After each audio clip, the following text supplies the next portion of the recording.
Hello dear friends. In this video, we will see how to set optimal product mix and determine the profit when there is a scarce resource, that is a limiting factor. So to understand this, we will take one question. A company manufactures three products. The budgeted quantity, selling prices and units are as under. Raw materials at 20 rupees per kg, 80, 40 and 20. Direct wages at rupees 5 per hour, 5, 15 and 10. Variable overheads 10, 30 and 20. Fixed overheads 9, 22 and 18. Budgeted production in units 6,400, 3,200, 2,400. Selling price per unit 140, 120, 90. Now they are asking you to present a statement of budgeted profit, set the optimal product mix and determine the profit if the supply of raw materials is restricted to 18,400 kg. So first one, we will prepare a statement of budgeted profit. So budgeted profit, you know what is the budgeted production.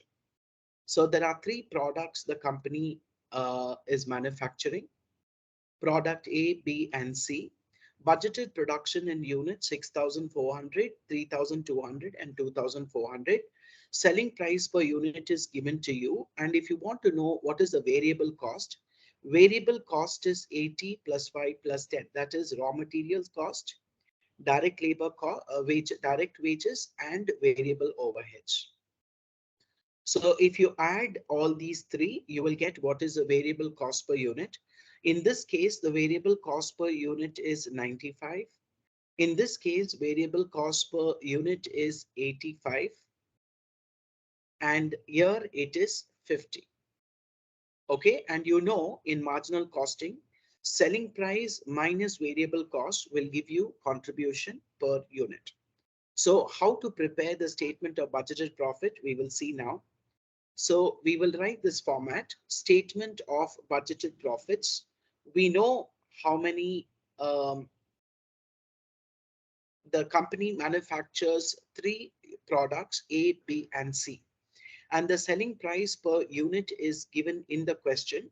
Selling price per unit is 140, 120, and 90. So I will incorporate it here in the statement. Selling price is 140, 120 and 90. Selling price per unit 140, 120 and 90 per unit. Okay. Now, what is the variable cost? Variable cost, we found out that 80 plus 5 plus 10 is 95. Therefore, I'll write here 95 is the variable cost per unit for product B. Product A. Product B, it's 40 plus 15 plus 30. So 50, 60, 70, 80, 85. So I'll write here 85 is the variable cost per unit of product B. For product C, it's 20 plus 10 plus 20, that is 50. So we know, we have learned in marginal costing, selling price minus the variable cost will give you the contribution. So contribution for product A is 45, product B 35, product C it's 40. Now, what is the budgeted production? Supposing you produce goods as per the budget. So budgeted units is given to you 6,400, 3,200 and 2,400. 6,400, 3,200 and 2,400. So that is your budgeted production. 6,400 units, 3,200 units, 2,400 units. So if you want to find out what is the total contribution, total budgeted contribution, it will be contribution per unit, multiply it by the budgeted production. So if you produce 6,400 units, that is as per the budget, because we are preparing the budgeted statement of profit. Therefore, if you produce 6,400 units of product A, so the total contribution that you'll earn will be 2,88,000. Similarly, if you want to find out for product B and C, it will be 1,12,000 and 96,000. How did I get 1,12,000? It is 35 into 3,200, and here it's 40 into 2,400. So I know what is my total contribution from product A, B, and C. Now, what is the fixed cost per for product A? Fixed cost per unit, it is 9, and the budgeted number of units is 6,400. So if you multiply these two, you will get what is the fixed cost allocated to product A. That is 6,400 into 9. So I'll write here 6,400 into 9, 57,600. For product B, what is the fixed cost? It is 22 into 3,200. 22 into 3,200 will give you what is the fixed cost for product B. Then for product C, how much? It is 18 per unit. A number of units, 2,400. Multiply these two, you will get what is the total fixed cost for manufacturing product C. So we've got what is the fixed cost for product A, B, and C. You know what is the total contribution. So 2,88,000 plus 1,12,000 plus 96 will give you the total contribution. From the total contribution minus the total fixed cost. Total fixed cost is 1,71,200. So from the total contribution, if you minus the total fixed cost, you will get the budgeted profit. So this is the budgeted statement of profit. So if you produce units as per the budget, what is the profit? So we have calculated budgeted statement of profit. Okay, now the second part of the question, we are moving on to set optimal product mix and determine the profit if the supply of raw materials is restricted to 18,400 kg. Now, please understand per unit, what is the raw materials required for material A? If you want to produce material A, the material cost is 80.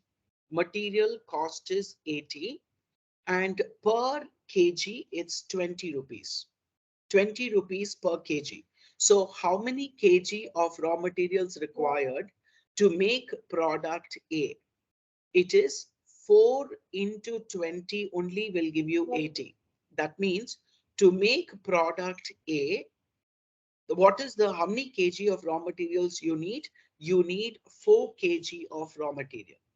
So please remember 4 into 20 because per kg it's 20 rupees. So 4 into 20 gives you 80.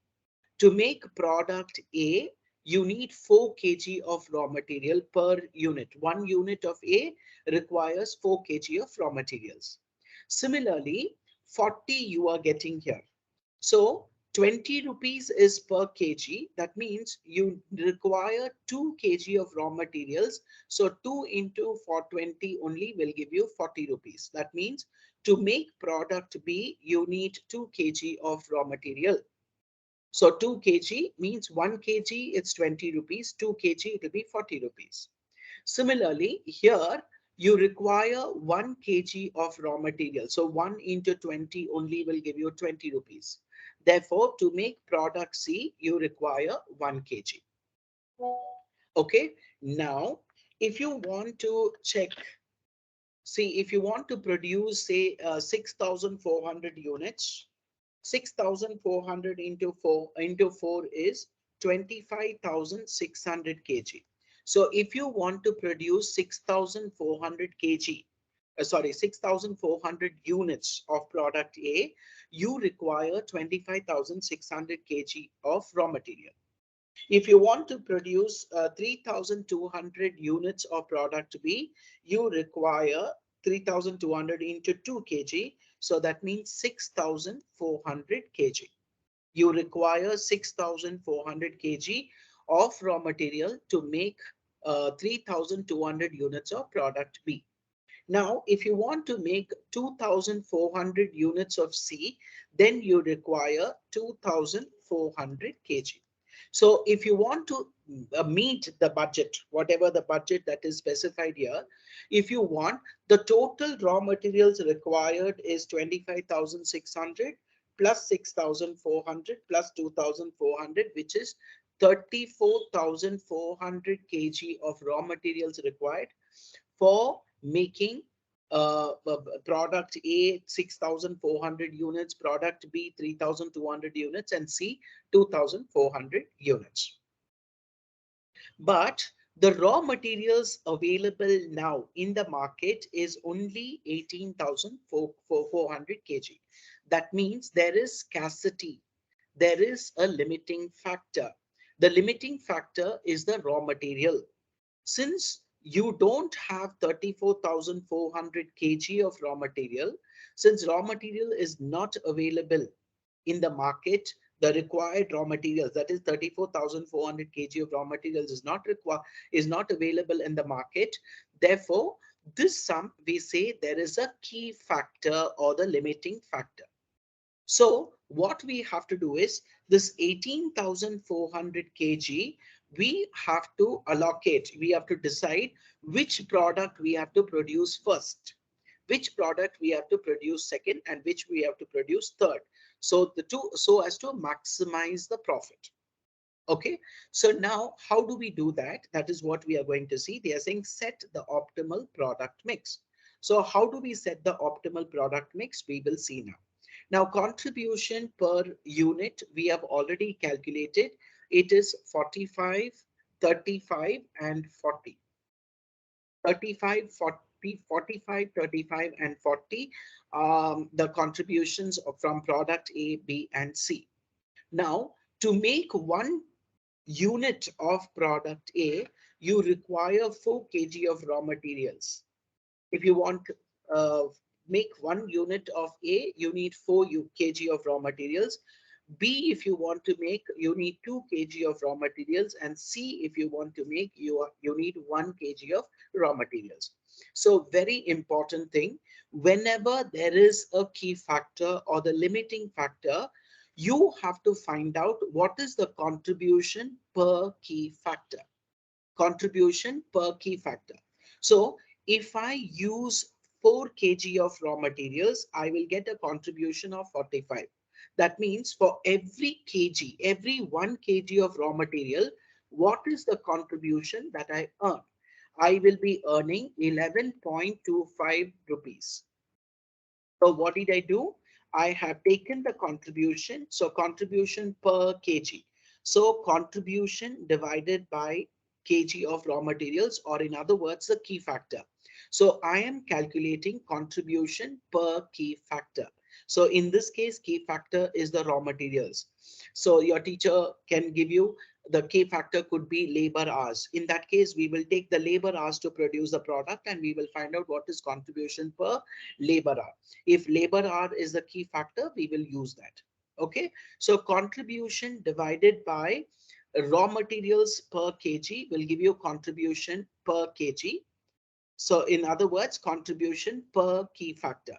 So every kg, every 1 kg of raw materials that you use, the contribution that you earn is 11 rupees 25 paisa if you make product A, 17 rupees 50 paisa if you make product B, and C if you make, you will get 40 rupees. So which gives you the highest contribution? This is the highest contribution. So this is first rank. So we will give, first we will make product C because it gives you highest contribution per key factor. Now the second one is product B, because product B gives you 17.50, 17 rupees 50 paisa for every kg of raw materials that you use. Now, in this case, this will be the third. So we have ranked it. We have ranked. So first rank, second rank, and third rank. Because C gives you the highest contribution per kg. So raw materials, what you have now, that is 18,400. First, we will try to produce C. How many ever units you require, we will produce C. If balance raw materials is there, then we will produce B. And after producing B, if there's anything left, then we will produce A. We will go in this particular order. Now, please understand the total raw materials available is 18,400 kg. So I'll write here availability is 18,400 kg. This is what is available. So you know that first I need to produce product C. So product C, how many kg, how many units I have to produce? 2,400 units I have to produce, and it requires 1 kg of raw materials. So if I produce C how many kg? 2,400 kg, 2,400 units into 1, because 1 kg is needed for every unit of C. So when I produce this, 2,400 kg will be used for making product C. So 18,400 minus 2,400 will give you 16,000. Now what is available is only 16,000 kg, because first you are producing C. Why you are producing C? Because it is first rank, because it gives you the highest contribution per key factor. Okay, now the second rank is for B. That means you will produce B now. To produce B, how many kg of raw materials? How many units? 3,200. So 3,200 units. And if you want 1 unit, you need 2 kg of raw materials. So 3,200 into 2 is 6,400 kg. So if you minus, what is remaining? 9,600 kg of raw materials remaining now. And please remember, you can produce how many units of A? You have to check now. Because you have 9,600 kg of raw materials, how many units? I'm sure you cannot produce all the 6,400 kg, because you require 25,600 kg. You require 25,600 kg if you want to make 6,400 units. But the availability is only 9,600. So 9,600 divided by 4. 9,600 divided by 4 is 2,400. So that means you can produce only 2,400 units of A. Okay, and each unit requires 4 kg of raw materials. So 9,600 kg will be used in this particular manner. Did you understand? So how do we do? I'll make a calculation of product mix. As I told you, product C we will be producing first. How many kg required? 1 kg. How many units we need to produce? 2,400. Therefore, for total quantity, total kg required will be 2,400 into 1. So 2,400 will be used for making product C. Okay. Now, next one, 2 kg of raw materials required. So 3,200 units. So how many kg of raw materials? It's 3,200 into 2. So the remaining is actually 9,600. So how do you find? Because per unit, you require 4 kg. How do you find this? It will be 9,600 divided by 4. That means 2,400 units of A you will be producing. So this is your production. Why? Because you don't have the raw materials, sufficient raw materials to meet the budgeted demand. Okay, so we have found out what is the optimal product mix. Now they are asking you to determine the profit. So how do you determine the profit? So if you produce so many units of A, B, and C, then what is your profit? So you know what is your contribution. Contribution is 45 from product A, 35 and 40. Okay, so 45, 35, and 40 are the contributions from product A, B, and C. Now, how many units of A you will be manufacturing? 2,400 only. Why? Because there is scarcity of raw materials. Material B, you will be producing 3,200 and material C, 2,400. Okay, so how do you find the total contribution? It is 2,400 units into 45. This will give you the total contribution from product A. If you want to find from product B, it's 3,200 into 35. Product C, it's 2,400 into 40. So if you want to find out what is the total contribution from product A, B, and C, add all the three. That is 1,08,000 plus 1,12,000 plus 96,000. You will get 3,16,000. Now from the total, you need to minus the fixed cost. Now remember, fixed cost will remain fixed no matter what is your production level. It will remain fixed. Therefore, whatever the fixed cost that you have here, okay, so that is 97,000 or 57,600. The same thing will be here also, because fixed cost will not vary depending upon the number of units that you have manufactured. Do you understand? So already you have calculated the fixed cost. That is product A, fixed cost is 57,600. Product B, 70,400. Product C, 43,200, and the total 1,71,200. So if you want to find out the profit product wise, it will be contribution minus the fixed cost will give you the profit. You can find out product wise and also the overall profit. So overall profit is 1,44,800. I hope you have understood how to set the optimal product mix when there is a limiting factor. Thank you very much for watching my video. Have a great day. God bless.